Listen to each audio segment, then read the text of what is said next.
Bismillahirrahmanirrahim. Assalamualaikum warahmatullahi wabarakatuh. Selamat pagi anak-anak. Kembali lagi, hari ini kita akan belajar KNU-an dan Aswaja yaitu untuk kelas 7. Pada kali ini kita akan membahas mengenai kelahiran Nahdlatul Ulama, yaitu mendeskripsikan proses kelahiran Nahdlatul Ulama. Ayo. Seperti biasa, ayo kita karena materi mengenai kelahiran NU, yuk kita sholawat Nahdiyah. Ya, sudah tahu ya mungkin. Ya, nanti kita belajar nyanyi bareng-bareng. Kita mulai dari 3, 2, 1. Shollallahu Nabi Muhammad. Allahumma sholli ala Sayyidina Muhammad. Sholatan turaghibu wa tunashidu وتحمس بها الجهاد لإحياء وإعلاء دين الإسلام وتحمس بها الجهاد لإحياء وإعلاء دين الإسلام وإظهار الشعائر على طريقة جمعية نهضة العلماء وإظهار الشعائر على طريقة جمعية نهضة العلماء وعلى آله وصحبه وسلم وعلى آله وصحبه وسلم الله الله الله الله ثبت وانصر أهل جمعية نهضة العلماء لإعلاء كلمة الله جمعية نهضة العلماء لإعلاء كلمة الله. Nah, itu ya. Biasanya ini untuk ujian ya sebelum sholat berjamaah. Baik, kita mulai ya. Nah, coba dilihat di sini ada gambar mengenai kayak seperti mau perang ya di daerah Padang ya. Oke, jadi proses kelahiran NU pada permulaan abad ke-19 Masehi muncul gerakan yang mengaku sebagai pembaruan Islam, yaitu tempatnya di mana? Minangkabau, di mana ya? Di daerah Padang, Sumatera Barat, yaitu dipimpin oleh Haji Miskin dan si kawan-kawannya ya. Sekembalinya mereka itu dari mana? Dari Mekah ya, mungkin habis belajar ya. Nah, gerakan mereka itu serupa dengan aliran Wahabi yang berkembang di Arab Saudi. Nah, dalam pengenalan gagasan pembaruan, mereka itu menggunakan jalan yang sadis, yaitu kekerasan, sehingga menyebabkan perang Padri atau perang saudara ini ya. Ini perumpamaannya. Nah, paham ini itu membawa semboyan, yaitu pemurnian ajaran Islam dari segala bid'ah dan hurafat ya. Mau mereka menghancurkan ya, gak boleh adanya bid'ah atau kebiasaan. Mereka mengecam pengandut madhab ya yang 4 kemarin sudah tahu ya, dan menentang amalia seperti ziarah, tahlil, membaca sholawat dan lainnya ya yang biasa amalia orang NU lakukan. Nah, kemudian apa? Mereka tidak segan-segan ya membicarakan khilafah yang sebenarnya merugikan persaudaraan sesama muslim. Nah, di sini dilihat ada tokoh siapa? Ada yang tahu? Ya. Sini adalah tokoh Raja Abdul Aziz bin Saud, yaitu pada tahun 1924 terjadi perubahan politik ya. Nah, ini Raja Saudi Arab ya, yaitu pengikut aliran Wahabi ini ya. Jadi si Raja Abdul Aziz bin Saud itu berhasil merebut kekuasaannya Syarif Hussein di kota suci Mekah ya. Nah, hal ini merubah politik ya, baik keagamaan, yaitu karena apa? Sejak itu aliran Wahabi itu menjadi faham keagamaan yang resmi di kerajaan Arab. Nah, perubahan tersebut berpengaruh pada Indonesia, yaitu kelompok pembaru merasa semangat ya. Kan tadi udah denger, semangat gencar mendebatkan mengenai khilafah itu di Indonesia.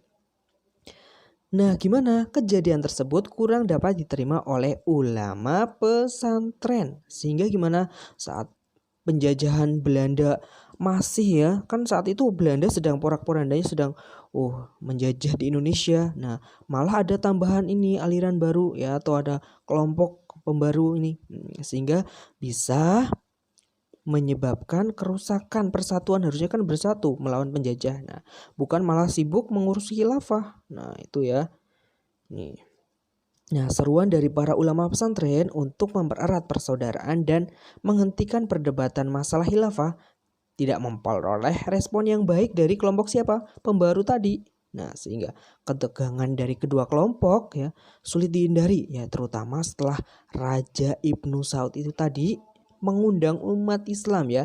Indonesia kan dulu salah satunya juga penganut Islam terbesar. Nah, yaitu si raja ini Ibnu Saud itu mengundang umat Islam sedunia untuk menghadiri Muktamar Dunia Islam di Mekah. Nah, gimana?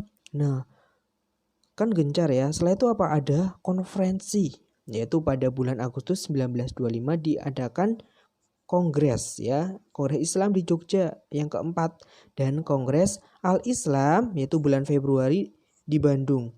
Nah, kedua kongres tersebut ya intinya apa? Ya membahas persiapan. Nah, ini dikuasai oleh siapa? Yaitu kelompok Islam yang modernis ya, tadi yang para kelompok ini. Bahkan sebelum kongres di Bandung kan bulan Februari 1926 ya.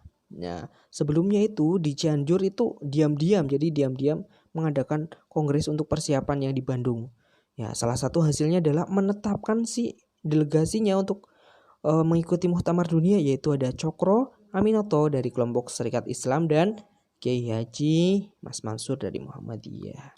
Kongres Bandung hanya dimaksudkan untuk apa? Mengesahkan hasil keputusan di Cianjur ya. Tadi jadi 2 delegasi tuh kalau bisa resmi. Nah, ulama NU gimana atau ulama pesantren? Nah, karena Kongres Bandung itu tadi itu ternyata tidak melibatkan unsur ulama ya dari pesantren, sehingga ini tokoh ada Kiai Haji Abdul Wahab Hasbullah sebagai juru bicaranya, yaitu ya udah kalau nggak undang ya kami mengusulkan agar penguasa baru yang tadi di Saudi Arab ya, Raja Saud itu menghormati amaliyah keagamaan dan pelaksanaan ajaran madhab 4 ya yang dianut oleh masyarakat setempat, yaitu di daerah Hijaz ya. Usulan ini ternyata ditolak ya, jelas nggak mau, pokoknya harus ikut Wahabi dari si pembaruan itu. Nah, menghadapi sikap tersebut, kemudian ulama pesantren sepakat yuk buat panitia khusus ya agar membantu aspirasi mempertahankan berlakunya Islam Ahlus Sunnah wal Jamaah di Hijaz, yaitu di daerah Makkah dan Madinah. Karena kan pengaruh juga untuk Indonesia ya, terutama saat berangkat haji. Sesudah persiapan matang, maka pada tanggal 31 Januari ya ini ya 1926 atau bertepatan tanggal 14 Rajab 1344 Hijriah, atas izin Kiai Haji Hashim Asy'ari diadakan pertemuan di rumah Kiai Haji Abdul Wahab Hasbullah, yaitu di daerah Surabaya. Pertemuan tersebut di Jalan Kertopaten Surabaya ya. Nah, menghasilkan 2 keputusan tadi ya.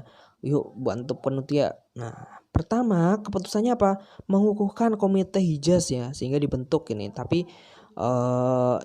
berlakunya sampai utusan si delegasi komite Hijaz itu kembali ke Indonesia atau ke tanah air setelah ketemu dari Raja Ibnu Saud. Nah, kemudian yang kedua ini pentingnya ini. Intinya ini ya, lahirnya NU membentuk jamaiyah atau organisasi wadah persatuan ulama, yaitu tugasnya sebagai pemimpin umat yang namanya diberi yaitu Nahdlatul Ulama. Artinya apa? Kebangkitan para ulama, yaitu berdiri tanggal 31 Januari 1920. Nah, itu ya. Ternyata butuh proses.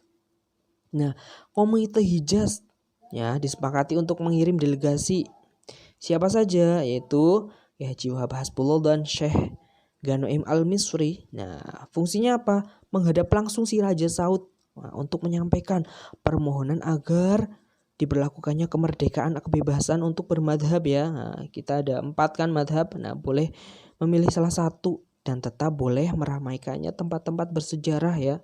Nah, misalnya kita mau ziarah ke makom Nabi Muhammad SAW itu ya. Harapannya seperti itu. Apakah boleh? Nah, kita lihat ternyata delegasi komite itu diterima Juni 13 Juni 1928 pertemuan tersebut. Nah, alhamdulillah raja dari si Saud itu apa? Memberi tanggapan sangat positif terhadap tuntutan yang diminta ya dari si panitia Hijaz. Nah, ini ada suratnya resmi ya. Karena mungkin perlu jawaban ya, perlu waktu si raja itu untuk memikirkan dan keputusannya nomor ya 2082 ini nomornya tanggal 24 Zulhijjah 1346. Intinya suratnya berisi apa? Tidak ada larangan bagi jamaah haji untuk melaksanakan amaliyah keagamaan di Baitullah Al-Haram dan setiap orang diberi kebebasan untuk mengikuti madhab masing-masing. Alhamdulillah ya. Nah, itu perjuangannya ternyata ini dapat kita simpulkan bahwa pembentukan komite Hijaz yang telah diperoleh hasil gemilang yaitu perjuangan dari para ulama pesantren tadi, yaitu sepaket dengan kelahiran Nahdlatul Ulama. Mereka yang duduk di komite Hijaz adalah para ulama yang mendirikan Jamiah Nahdlatul Ulama. Nah, itu ya. Tujuannya agar terwujud masyarakat Islam berhaulan faham Ahlus Sunnah wal Jamaah. Nah, itu tadi ya. Nah, ini ada pesan, agama dan nasionalisme itu adalah dua kutub yang tidak berseberangan. Nasionalisme adalah bagian dari agama dan keduanya saling menguatkan. Itu pesan dari Syekh Hasyim Asy'ari. Terima kasih, semoga bermanfaat. Assalamualaikum warahmatullahi wabarakatuh.